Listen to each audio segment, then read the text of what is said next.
marami ho sa mga Pilipino, ito ho ang problema. Komento ng komento patungkol ho dyan sa China, hindi naman ho nila maintindihan kung ano ho ba talaga ang tunay na nangyayari dyan sa WPS o sa South China Sea. Alam nyo, napakalalim ho nitong usapin na ito. Kaya nga ho, napaka-importante na bago ho tayo magkomento, kailangan ho ay tayo ay meron hong facts na panghahawakan. Pag wala ho tayong facts na pinanghahawakan, para lamang po tayong tangang komento ng komento. At yan po ang ating inilalabas sa ating vlog. Para ho kayo ay maging aware kung ano ho ba talaga ang totoong nangyayari dyan po sa Sigalot, dyan po sa Ayungin Shoal. Ika nga eh. Pag-usapan natin yan ngayong araw na ito. Okay? So, katulad doon itong hirit nung itong si Roderick Oraca. Isa ka na dyan, hindi alam ang nangyayari. Tingnan natin kung sino ang hindi may alam. Kasi ho, ang problema ho sa mga katulad ni Roderick, isa lamang po ang pinakikinggang side. Yung side lamang po ng mga katangahan nilang kasamahan.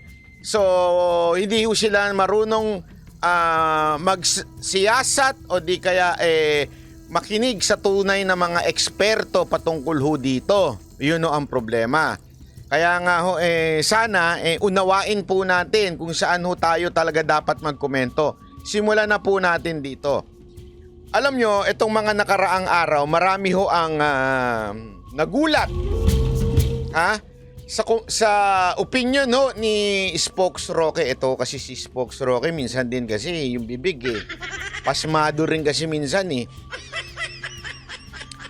Ang komento ni Spokes Roque kesyo daw meron gentleman's agreement si Pangulong Duterte ang China. Na, ito ho yung facts. Ano ho yung gentleman's agreement na sinasabi? Hindi daw ho tayo magpapadala ng construction materials papunta ho dyan sa may Sierra Madre na yan. Sierra Madre, dyan. Dyan sa bangkang palubog na yan. Kesyo daw, ang agreement lamang between PRRD and Xi Jinping kung hindi pagkain lamang at inumin. Tama, mali? Okay. Yan o yung medyo, yung mga katulad ni Roderick na makitid ang jutak na sadsad sa talampakan ng utak. Kesyo sinasabi nila, ayan na yung secret deal. Kung hindi nga naman din mga gunggong, yung mga ganitong klaseng pahayag, paano naging secret deal kung isiniwalat? Hindi na secret yan. Tapos, hindi nga itinatago. Sinabi nga as a matter of facts. Facts! As a matter of facts, sinabi ho yan ni dating Secretary Cayetano nung panahon ng ni Pangulong Duterte na siya po ay DFA. So, ibig sabihin po, hindi ho yan sikreto.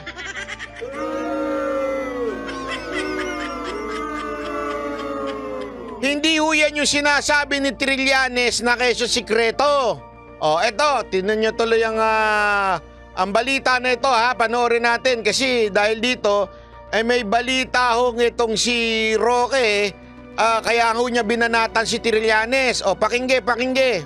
Inakusahan ni Attorney Harry Roque si dating Senador Antonio Trillanes na ibinenta umano sa China ang Scarborough Shoal. Tinabla naman yan ni Trillanes. Nasa frontline ng balitang yan, si Camille Samonte. Kasi ganito ang nangyayari. Parang ang sinasabi ngayon ni Secretary Roque, masarap tong apple, sabi ni Roque. Sabi naman ni Trillanes, hindi. Mas matamis tong orange. Tapos sa balita, mas masarap ang prutas ni Trillanes.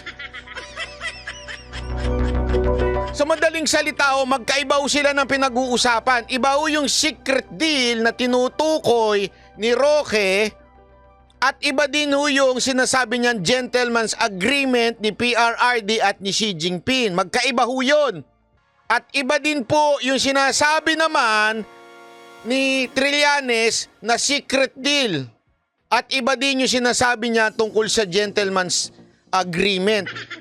Ngayon, pinaghahalo ngayon ng tao to. Tingnan nyo na. May kasunduan pala si Pangulong Duterte sa China. Sandali, ano ho ba yung kasunduan? Kasi pinalalabas nung iba, kesyo binenta, kesyo ibinigay na ni Pangulong Duterte yung lupain na yan sa China. Ang layo ng punto nila sa sinasabi ni Roque. Ang problema ko kasi dito kay Roque, minsan madaldal eh. Alam na ngang, ito problema kay Roque.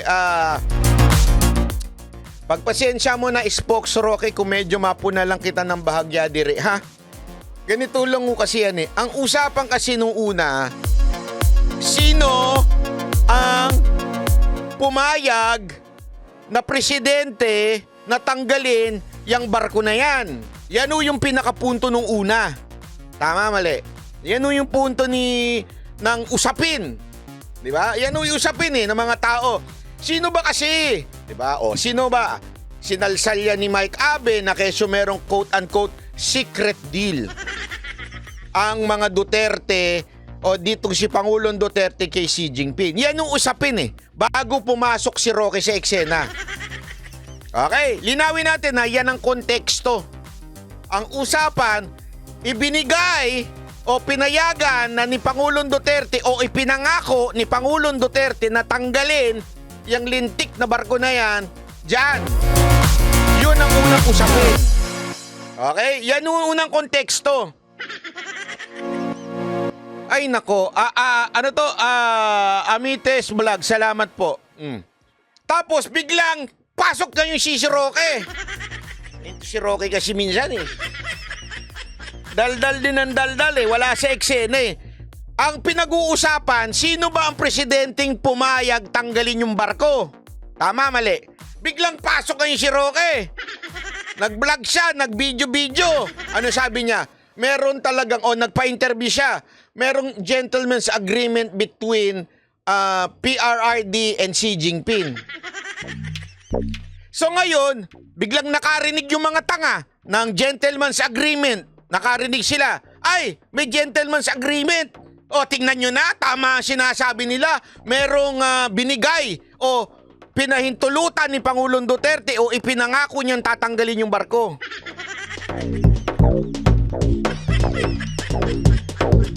Yun na lumalabas. Kasi nga, hindi ko maintindihan bakit kailangan i-bring up ni Roque yung issue ng gentleman's agreement na hindi naman yun ang pinag-uusapan. Naintindihan natin? Ang pinag-uusapan po ay yung kung sinong presidente ang pumayag na tanggalin yung barko. Yun ang usapan yun ang trending Yun yung pinag-uusapan at ibinibintang kay Duterte. Biglang pasok ngayon si Roque. Ano sabi ni Roque? Meron talagang usapan si Pangulong Duterte at saka si Xi Jinping. At yung gentleman's agreement na yan ay yung pwedeng magdala ng pagkain, inumin, pero hindi pwede magdala ng construction.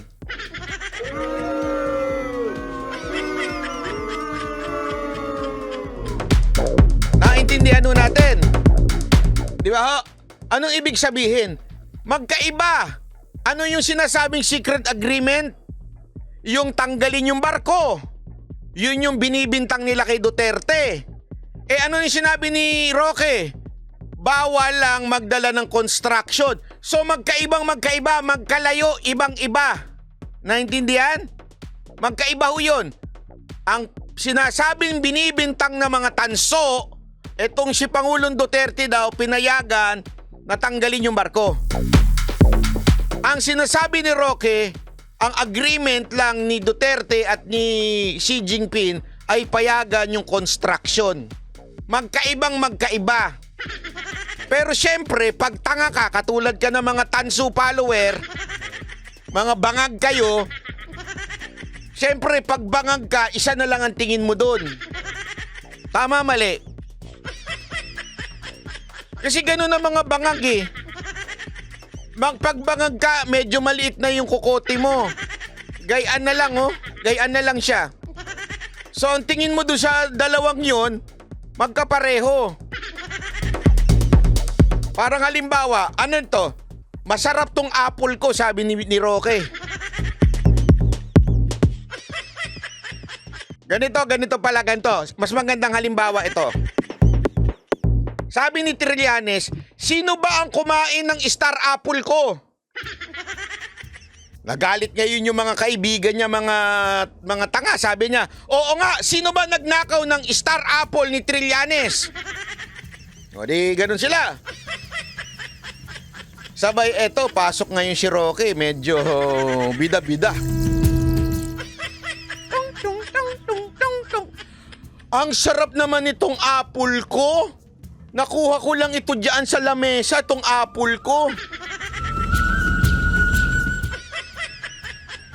Siyempre, yung mga tatanga-tangang tanso at bangag, ano, sabi nila, tingnan nyo na, si Roque ang kumuha nung star apple ni Trillanes. Tanga nga eh. Iniisip nila magkapareho star apple sa apple. Tama, mali. So, ganun din yung pinag-uusapan. Ang unang pinag-uusapan, sino ba ang presidenteng pumayag o may agreement dito kay Xi Jinping para tanggalin yung barko? Pasok yung si Roque. Bida-bida. Sabi niya,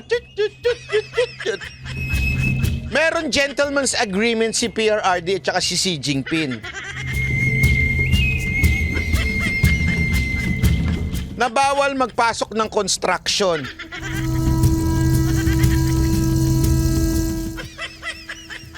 Naintindihan nyo na.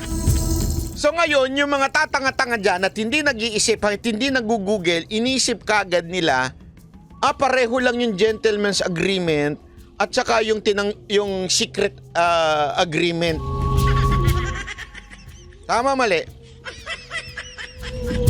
Kasi nga po, ganun po yung mga tanso. Mahina ang kokote. Pangulong Rodrigo Duterte, mayroon gentleman's agreement sa China kung saan nakasaad na bawal daw magdala ng construction materials sa BRP Sierra Madre. Meron naman daw secret agreement sa China si dating Senator Antonio Trillanes. Ayon yan kay dating Duterte Presidential Spokesperson Harry Roque. Ibinenta raw ni Trillanes sa China ang Scarborough Shoal noong panahon ni dating Pangulong Noynoy Aquino. Trililing, ikaw ang pumasok sa secret agreement. Ikaw ang namigay ng teritoryo. Ikaw at ang Pangulo mo ang dahilan kung bakit nawala ang Scarborough Shoal. Bakit mo sasabihin na nagkaroon ng secret agreement ang Presidente Duterte? Walang teritoryong nawala sa Pilipinas ng panahon ni Presidente Duterte. Yun ang punto dito. Isang tamang punto ni Roque, dito siya tumama. Hindi ko nga maintindihan kung bakit biniring up na pa ni Spokes Roque yung tungkol doon sa gentleman's agreement. Maybe we can ask him. Okay? Pero ito yung puntong tama siya. Kasi yan ang laging ipinipilit ni Trillanes na there is such thing as secret agreement between Duterte and Xi Jinping. Sabi tama nga naman yung sinabi ni Roque, kailan ba nawalan ng isla tayo? Nung panahon ba ni Duterte o panahon ninyo ni Pinoy? Which is totoo. Nawala yun, yung Scarborough Shoal nung panahon ni Pinoy. Diba? Bigla tayong umatras dyan. Nagkaroon nga ng standoff dyan eh. Tapos biglang umatras tayo. Bakit? Dahil sa bulong ng mga Amerikano. Umatras tayo. Umalis tayo at eventually na-occupy ng China. Okay. Mamaya papaliwanag pa natin bakit importante ha. Ng panahon ni Presidente Duterte. Tinawag namang niyang fake news si Trillanes. Dagdag pa niya, sa panahon ni Aquino, napalaya sa Scarborough Shoal ang aabot sa 100 barko ng China. Administrasyong Aquino rin ang nagpanalo ng arbitration case laban sa China na isinantabi noon ni dating Pangulong Duterte. Si Trillanes ang tumayong back-channel negotiator para pahupain Mahilig kasi ito sa ano eh.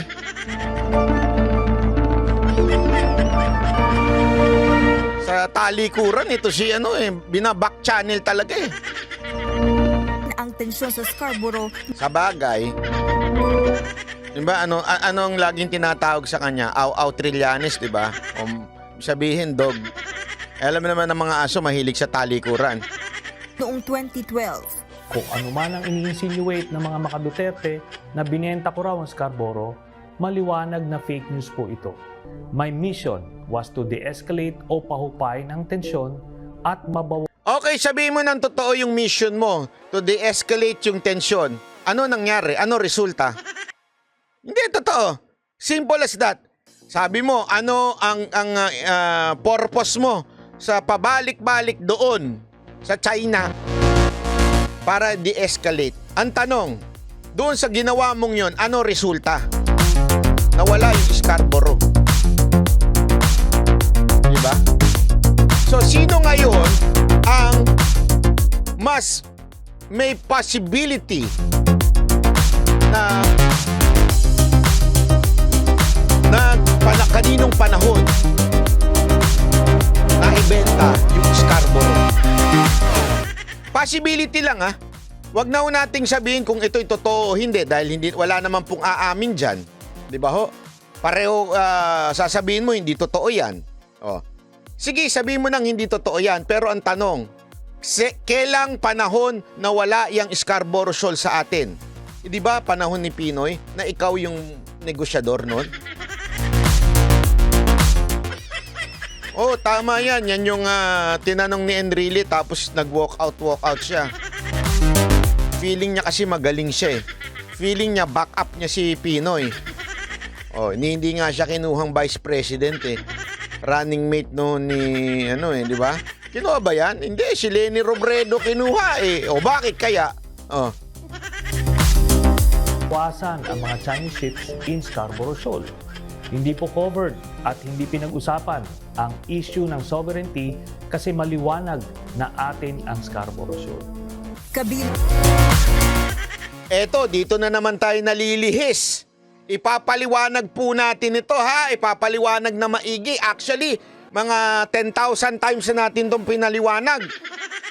Hindi ko maintindihan bakit hindi magets ng mga tao ito eh. Liza C., maraming salamat po ha. Maraming salamat. Retired Supreme Court Justice Antonio Carpio sa mga nagpanalo sa arbitration case ng Pilipinas laban sa Eto, tandaan natin, maraming terminolohiya na ginagamit na mali-mali na. Ito kasi sinasabi dito na ipanalo yung arbiter case. Okay? Ulitin natin, the arbiter case na tinatawag na yan has nothing to do with sovereignty. Okay? Kaya nga, ang tawag pa rin po dyan ay disputed. Ibig sabihin, marami ang nagkiklaim pa dyan sa lugar na yan. Wala hong finality kung kanino yung lugar na yan. Eh ano yung arbiter ruling na pinagsasabi nila?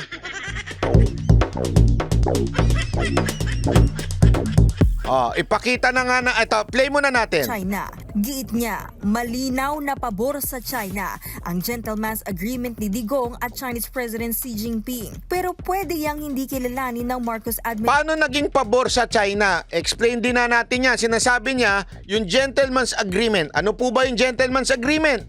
Bawal magdala ng construction. Bakit to bawal magdala ng construction?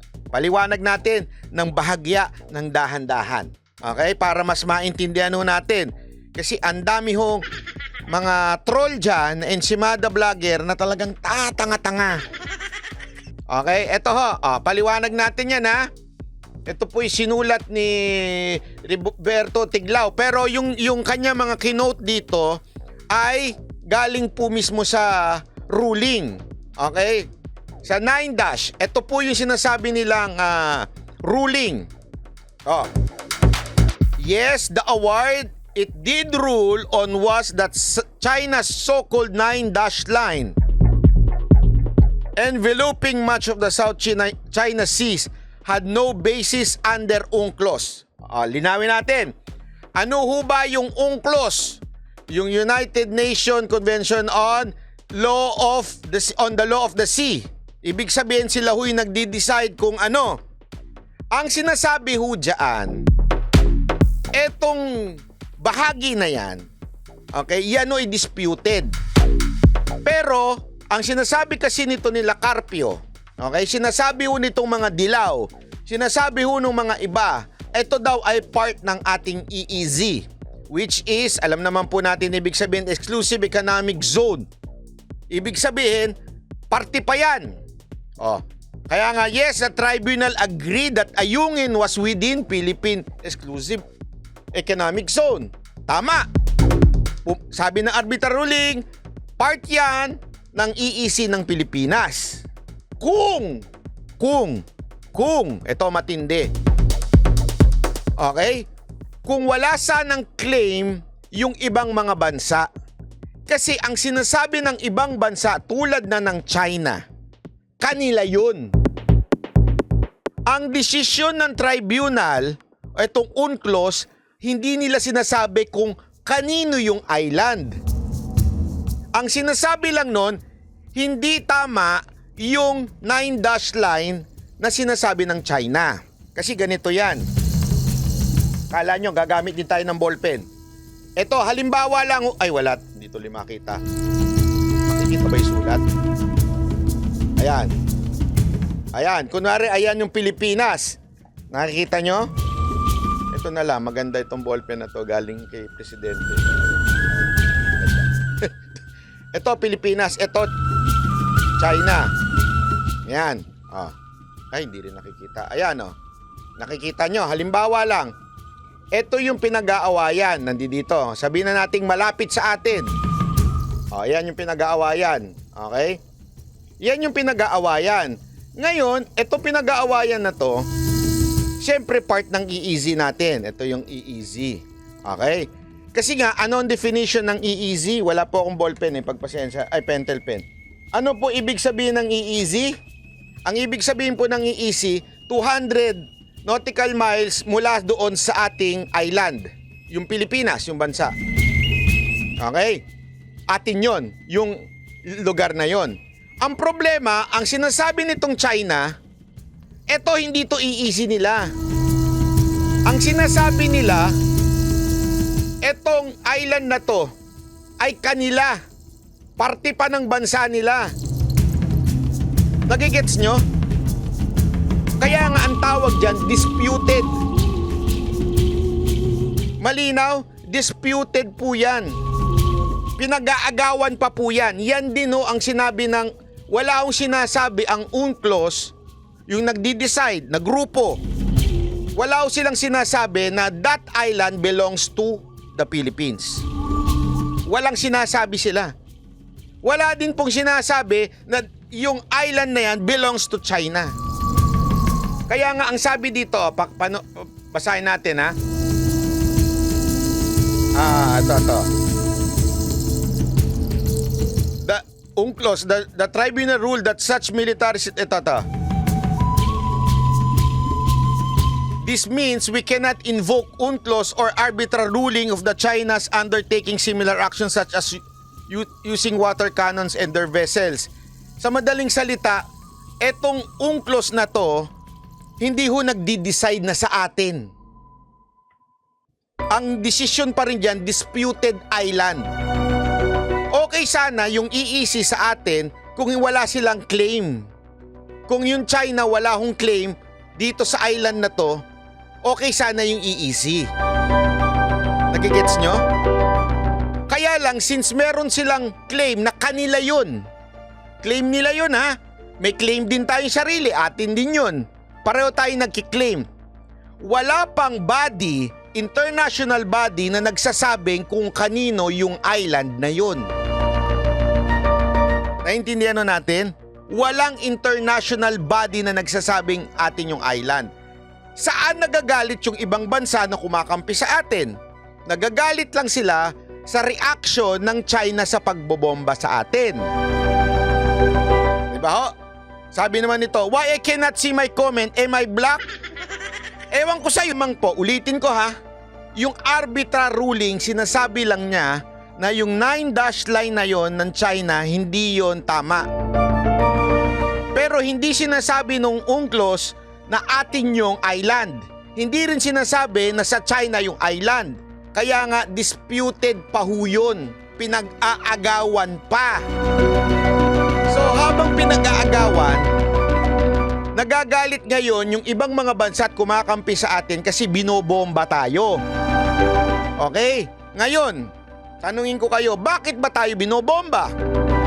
Kasi nga, nagbi-build tayo ng parang nilagay natin yung barko doon tapos nagladala tayo ng construction. Ano ibig sabihin nun? Mga construction na panggamit. Ibig lamang pong sabihin nun, nagtatayo tayo ng teritoryo natin. Sabihin, binabakura natin yun. Yun ang kinagagalit ng China. Sinasabi ngayon ng China, uy, hindi pwede yan. Bakit? Walang dapat magtayo dyan. Kasi disputed pa yan. Huwag kayong magdala dyan ng mga construction. Ano naman ang depensa natin? Ang depensa natin, paano na yung barko?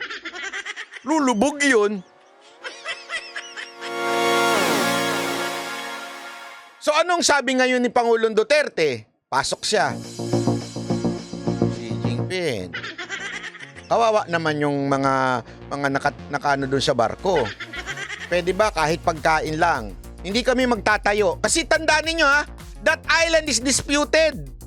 Walang desisyon pa na kahit anong international body na nagsasabi yung island na yung sa atin yun. Walang ganun. Okay? Yung UNCLOS tungkol lang sa 9-dash line na yan na sinasabing hindi tama yan. Pero in terms of territory, magkaiba ho yun ha, territory at EEZ.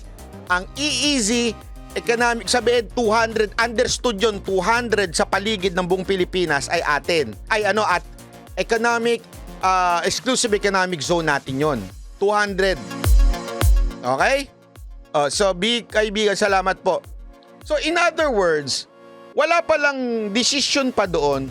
So, kahit sino, walang pwedeng magtayo ng kahit na ano doon.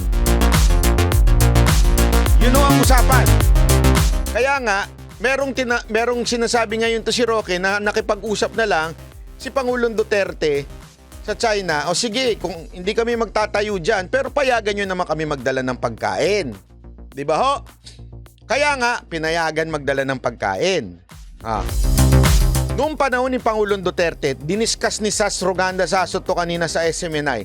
25 ang mission na pumunta doon. Ilan ang binomba? Tayo lang ang nakasagot. 3 lang po ang binomba kasi yun lang ang natiktikan ng China na may dala-dala tayong construction.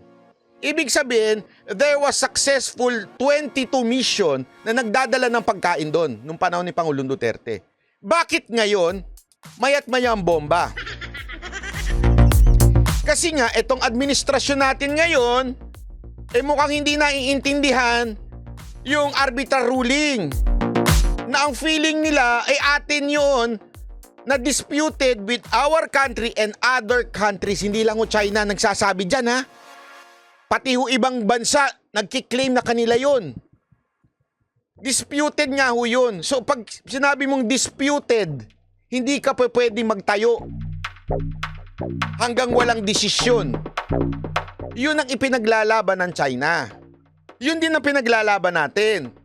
Sinong gumagawa ng move na para magmukhang may magtatayo? Tayo o sila? Tanungin ko kayo, since it is a disputed island, sino ngayon ang nagtatangkang maglagay ng gamit doon ngayon? Tayo ho ba o China? Di ba tayo? Kaya sila naiinis. Kaya nila tayo binobomba. Tayo naman tuwan-tuwa. Magpadala tayo ng pangit na barko. Para pag binomba tayo, mas maganda ang video. Inaapi tayo, aping-api tayo.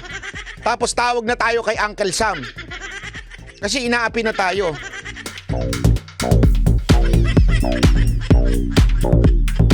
Nagigets ninyo? The rules is wala dapat magtatayo doon. Tanungin ko kayo. Baligtarin natin yung senaryo, ha? Baligtarin natin yung senaryo.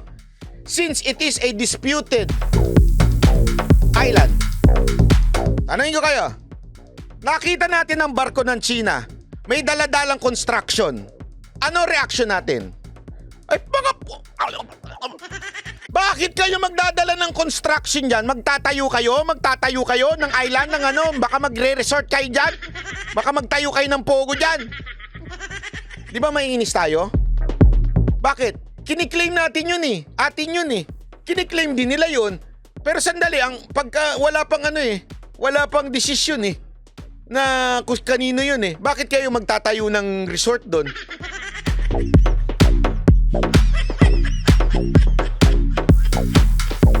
Nagigets nyo? Ikaiinis natin yun. Kaya inis na inis sila sa atin. Kasi nga nagdadala tayo. O, tanungin ko kayo. Masama po ba yung desisyon ni Pangulong Duterte na makipagsundo sa China para masakluluhan ng pagkain at inumin itong mga Coast Guard natin doon sa barko? Tanungin ko kayo. Masama ho ba yun? Kasi yan ang pinalalabas nila eh. Masama daw yung ginawa ni Pangulong Duterte'ng gentleman's agreement with China. Na sige, hindi kami magdadala ng construction diyan basta payagan nyo kaming magdala ng pagkain. Tama, mali? Yan ang sinasabi ng mga tanso, mga dilawan, mga pinklawan na bakit nakipagsundo? Ano sabi ni Carpio? Ano sabi ni Carpio? Ang linaw na sinabi ni Carpio. Ano sabi niya? This is for the advantage of China. Eto na. Balikan natin. Ipapakita ko sa inyo, ha? Balikan natin, no? Napakalinaw ho nito. Eto. Yan. China raises concern over PH reported development plans on Ayungin Shoal. Kailan ito? May 29, 2013. Sino ang presidente?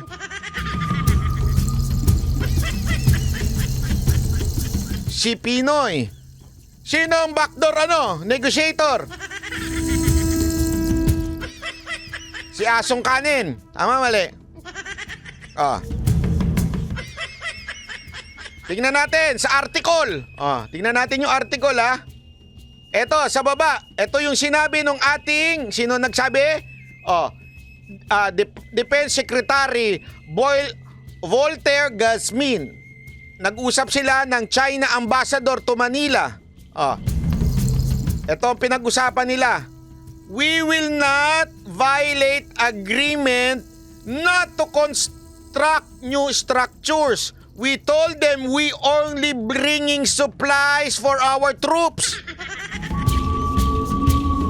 Like water and food.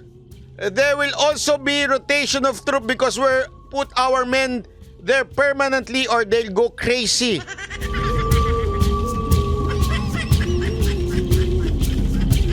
Tanungin ko kayo, bago pa nagkaroon ng tinatawag na gentleman's agreement si Duterte kay Xi Jinping, anong kasunduan? Ayan, no? Ang linaw pa sa malinaw.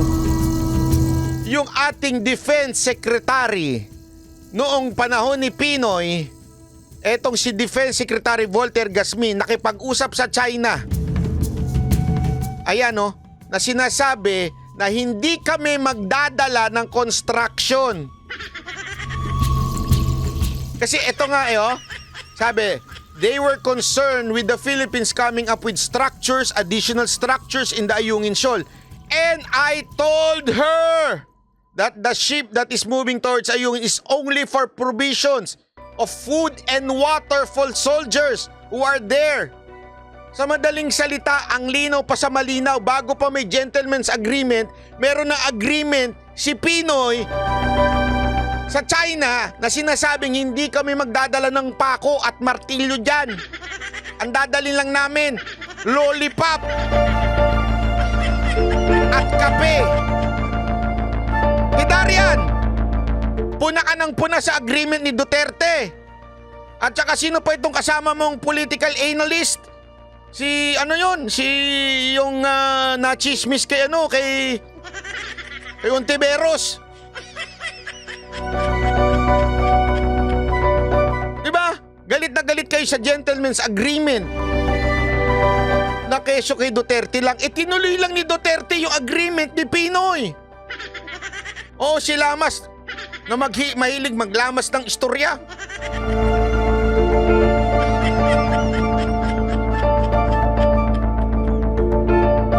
So kung nagagalit kayo sa ganong klaseng agreement, ba't di kayo magalit kay Aquino? Panahon niya yan eh.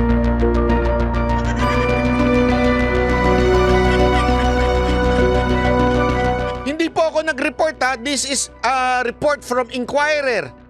May 29, 2013. Oh. Kaya nga hindi ko maintindihan ni Roque kung bakit niya pa nilabas yan. Panahon pa ni Pinoy, meron na yan.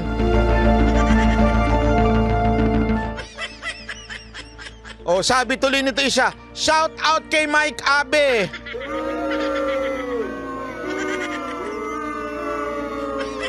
Mike Abe, sunog ka na naman.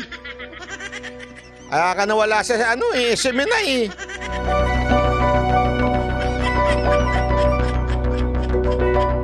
Kasi may secret agreement ka pa. Eto paano magiging secret agreement yan? Kung nilabas sa Inquirer.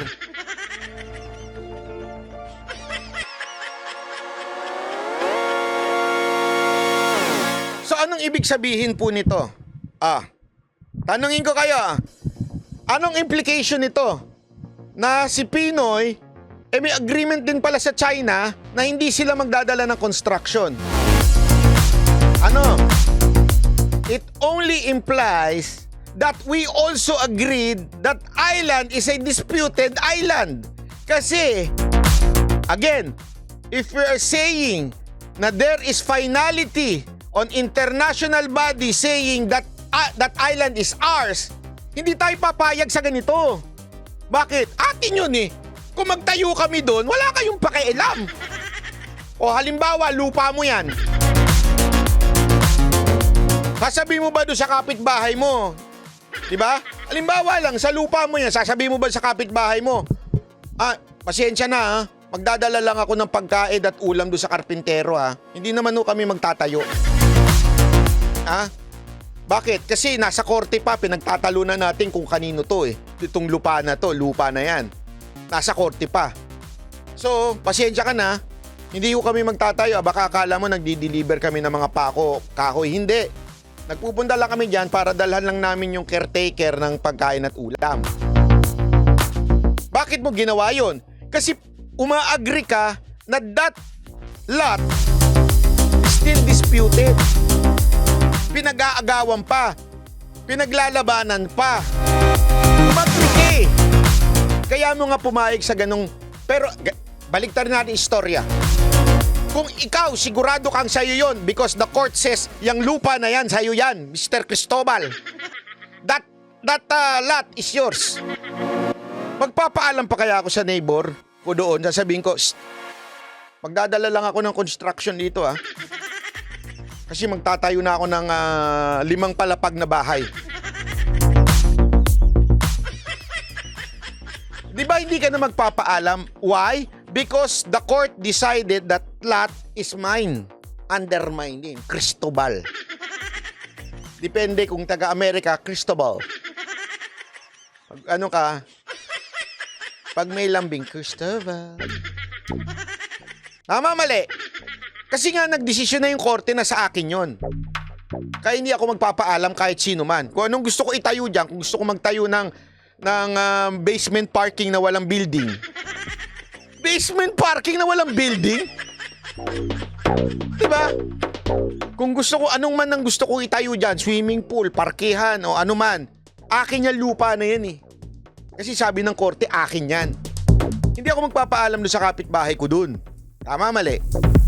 Pero since nagpaalam ako at nagsabi ko hindi ako magtatayo dyan, magbibigay lang ako ng pagkain doon sa caretaker, inadmit ko na merong disputed doon. Pinaglalabanan pa yung lupa na yun. In other words, inadmit ng Aquino administration that island is still disputed. Eh, nung ingay natin ngayon, actually, di nga namin alam ba't kami nag-iingay eh. Bakit kami anti-China dito eh? Di ba? Ano sabi ng mga troll? Basta pro-China kayo. Hindi po kami pro-China. May utak lang kami, kayo wala.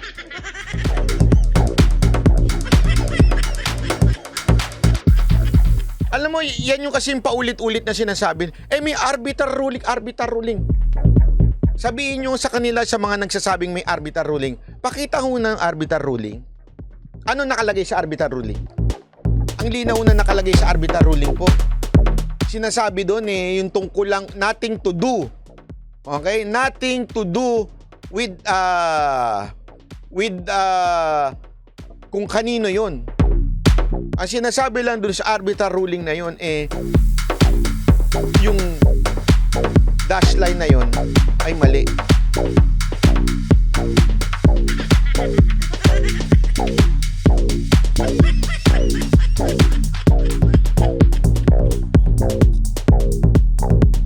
Kaya nga pati itong sinasabi nilang gentleman's agreement ni Pangulong Duterte, ewan ko kung baka possible. Alam din ni Roque ito, kaya niya biniring up yun para i-trap yung mga magsasabing, tang mo na may gentleman's agreement si Duterte at saka si Xi Jinping. Eh mga bobo pala kayo, mula pa lang noon may agreement na eh. Kay Pinoy pa lang may agreement na eh.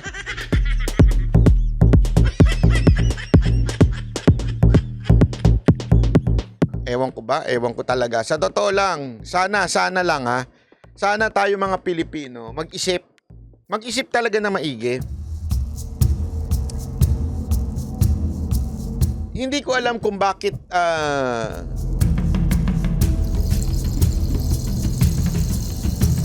pilit yung China issue na yan. Parang nagkikreate sila ng hate sa mga Duterte kasi alam naman natin, pag sinabing Duterte, China. Yan ang kanilang yan ang kanilang propaganda eh. Basta Duterte, lover of China. Kaya nga tingnan mo, pati si Sara Duterte, iniistorbo sa pagtatrabaho kahit di naman niya trabaho ang magkomento, iniistorbo. Ay, mahal mo siguro China, no? Kaya ka ganyan. Oh, di ba? Tapos pinapaulit-ulit pa sa video yung mga ads nila na nilalabas nila na nagcha-Chinese si BP Sara Duterte, na nagki-create sila na pag Duterte, Chinese. Pag Chinese at China, Duterte. Yun ang kanilang pinalalabas eh. Di ba ho? Tapos, nagki-create ngayon sila ng galit against China for something na sa totoo lang nakakatawa. Bakit ho kanyo? Yung barko doon, nasabi nga ni Roque, kung hindi yun ginagawa nung panahon ni Pangulong Duterte, malamang lumubog na yun. Which is totoo nga naman. Nakita nyo na ba itsura nung barko na yun? Sobrang kalakalawang na. So kung walang construction na dinala doon, malamang lumubog na yun. Kaya nga, ang sinasabi ni Roque, hindi si Pangulong Duterte, wag natin pag-isahin yun ha, hindi porket dati siyang spokesperson, kung ano ang sabihin niya, gospel truth na yun ni Pangulong Duterte ha. Ang sinasabi ni Roque, matalino daw si Pangulong Duterte kasi umagri siya na pagkain at tubig lang ang idadalin doon at hindi mga equipment na pang-construct. Pero ang sinasabi ni Roque, malamang itinago na din dun sa loob ng kanin yung mga pako. Malay mo lang naman daw. Di ba malamang ganun ang nangyayari? Na kesyo naglagay lang daw tayo ng kunwaring ganun, pero nagdadala rin naman tayo ng construction to build that bangka. Hindi ko maintindihan, why would you say that in public? So para mo sinasabi, niloko namin kayo, China.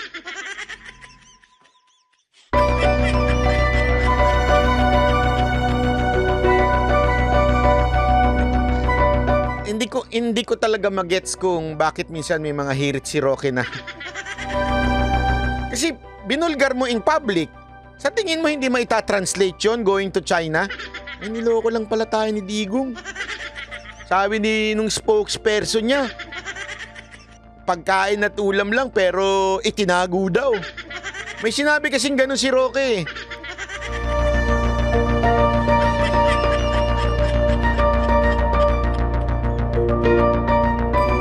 Pero possible. Possible naman talaga yon. Pero hindi mo na dapat sinabi yun. Magagalit lalo ang China nun. Tinatarantado pala tayo na to. Di ba? So ngayon, bakit tayo binobomba nito? Bakit tayo binobomba ng tubig? Kasi nga, malamang, dahil sa lalo natin silang, ina-adjit natin sila, baka mamaya may nakikita silang construction materials na gamit-gamit, na dala-dala natin. Tas may media pa tayo, nabibwisit sila. Although karapatan naman natin magdala ng media, kaya lang kasi alam mo nang pinagtatalunan. Di ba? Alam mo nang merong sigalot doon. Bakit ka kailangan mag-provoke? You understand? Why are you provoking? Kaya nga meron sa Biblia, alam niyo yun?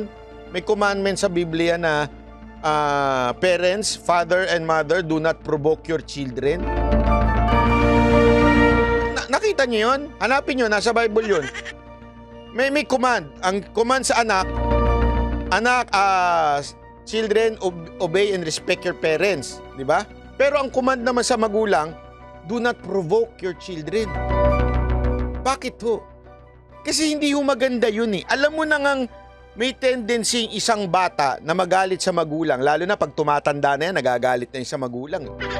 Noong una, grabe yung makadede yan sa nanay. Hindi yung makahiwalay-hiwalay yan. Totoo naman mga bata. Diba? Talagang pag hiniwalay mo sa nanay, iyak yan. Tama, mali. Ayan, Ephesians 6 verse 4. Ganun ang bata Pero pag tanda, dahil sa impluwensya ng mga kaibigan, at saka yung mga, alam mo na kung saan sang mga masasamang gawain dyan, unti-unti na lumalayo yan. Tapos inaakit pa ng mga kaibigan niyan, dito ka na. Kami, naintindihan ka namin. Tara, shabu tayo. Naintindihan ka namin. Nakainom tayo, pare. Ikaw naman, bilang magulang, anong dapat mong gawin? Hindi mo yung, demonyo ka! Ha? Ba't ka nagsasabu? Ganun ka kagad, di ba? Mas mahal mo pa yung kaibigan mo kaysa sa amin. Dumayas ka! Nagpo-provoke ka pa Kesa na ipakita mo na, anak, kami talaga ang tunay na nagmamahal sa'yo. Yung mga kaibigan mo, tarantado ka lang talaga yung mga yan. Mga walang niyayan. Pag wala ka ng pera, tingnan mo, hindi ka naisasama niyan sa mga session nila. Yun ang sabi, do not provoke Diba tayo naman, alam mo nang pinag-aawayan yung island, anong gagawin natin? Magdala tayo ng pinakapangit nating barko. Tapos lagyan natin yung mga kahoy-kahoy dyan. So akala tuloy ng China, ay ano yan? Mga gagawing construction yan. Yung pala, yung kahoy-kahoy lang pala yun dun sa barko natin. Sharon, salamat po. Tapos, ano pa? Magdala rin tayo ng media para mas masaya. Para ano talaga? Diba? Pinoprovoke pa natin Bakit natin pinoprovoke? Ito ang hindi ko maintindihan. Mananalo ba tayo? Kung sakasakali. Sinasabi naman ng iba, bakit kayo mga DDS? Masyado nyo naman ipinapasok yung issue ng gera-gera. Kung hindi naman mag-gera. Hindi naman totoo yung gera Wala naman naganap na gera sa buong mundo Di ba ganyan ang mga mga reasoning nila. Masyado naman kayo exaggerated. Porket mga pro-China kayo, hindi naman talaga magkakagera.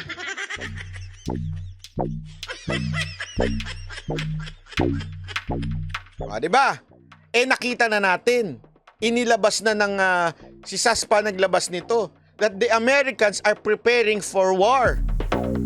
Di ba? Nilabas niya yan. May mga article na galing mismo sa mga opisyal ng Amerika to war against China on Taiwan issues. Yan ay hindi naman lingid. Ika nga, parang ang tawag nila dyan, parang ticking bomb. Or parang bomba na nag-aantay lang talagang sumabog. Ibig sabihin, meron na talagang alam mo na may problema, di ba? Alam mo na may gulo. Hindi ba pwedeng mas extra careful na lang tayo to be involved? In the first place, hindi naman po tayo ang makikinabang sa labanan ng China at Amerika. Ito, hindi lang naman po tungkol sa atin ito. Ang iniisip kasi nito ni Carpio at saka nitong kausap niyang si Christian Isguera nung pinakikinggan ko, bakit daw natin masyadong tinatakot sa gera-gera? Una-una, this is not a talk about America versus China. This is just about Philippines and China. Pasensya na po kayo, Christian Isguera at saka Justice Carpio. Napakakitid naman po ata ng isip ninyo. Kung iisipin ninyo na yung issue dyan ay issue lang ng China at Pilipinas. Isipin nyo mabuti Anong dahilan at bakit pinag-aawayan yung punyetang island na yan? Anong dahilan? Wala lang. Gusto lang nilang pag-awayan. Simple, common sense ito. Bakit kaya nila pinag-aawayan yun? Gusto nilang magtayo ng resort? Lagay nyo A. Gusto nila magtayo ng resort. B. Gusto lang magtayo ng China ng ispakul doon.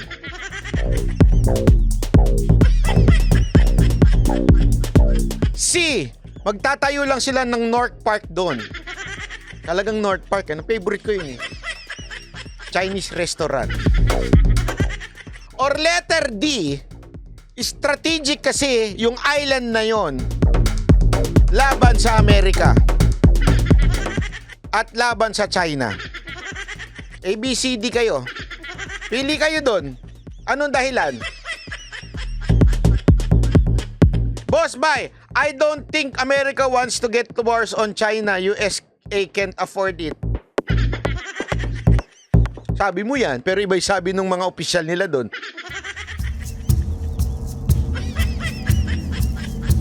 Para sa inyo walang kwenta yan. Sa mga makabayan meron. Alam mo, papaetan. Ha? Kung meron kwenta sa'yo, ang asikasuhin mo yung trabaho mo at pagpapakain mo sa pamilya mo.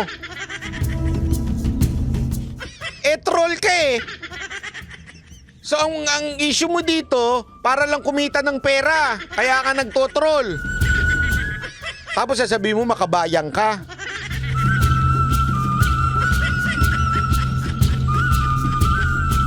Diba?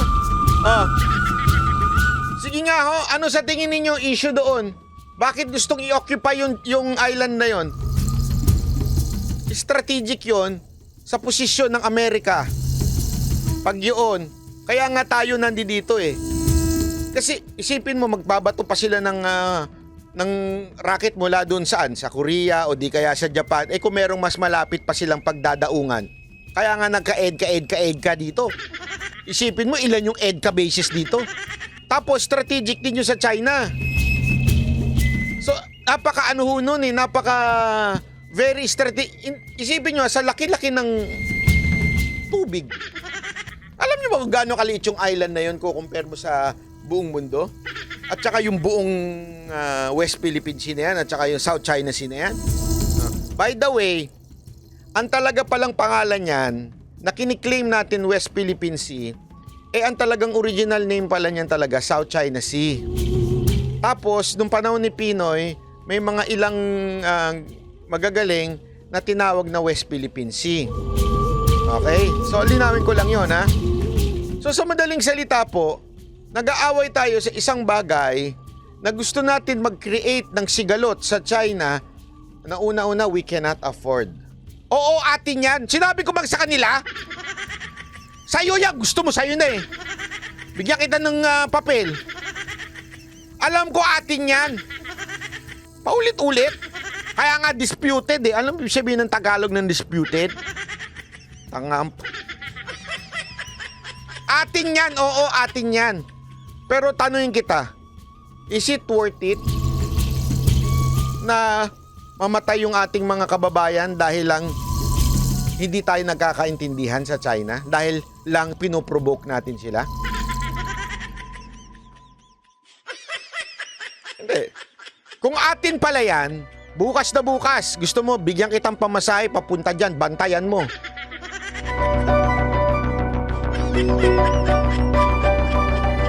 Pumunta ka dyan, magbarko ka dyan, gusto mo, ibili pa kita ng jet ski.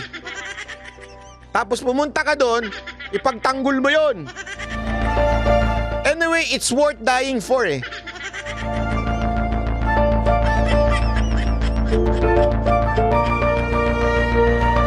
Diba, yun ang tanong dyan eh.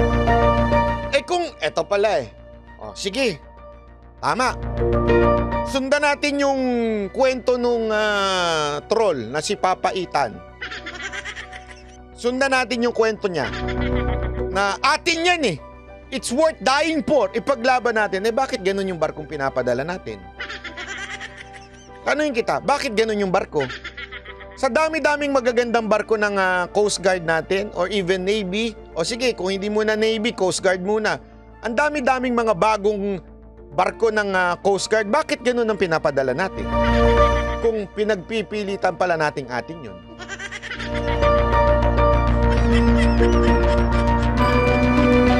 Eh mas maganda pa yung papuntang Shangri-La ng Boracay eh. Kaysa doon sa pinandala na yun eh. So don't tell me mas mas importante pa ang mga customer ng Shangri-La kaysa sa mga kababayan nating nagbubuwis buhay papunta doon.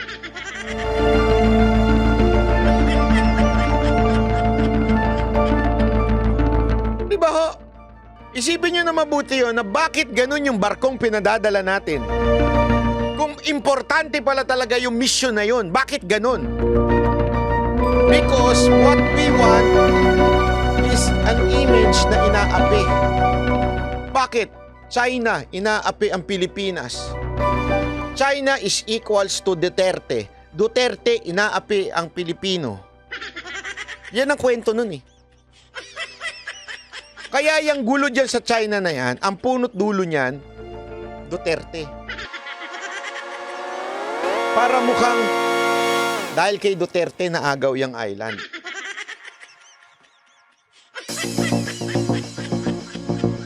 Yan talaga ang punot dulo niyan. Duterte, masira sa taong bayan. Bakit? Para manalo si pinsan.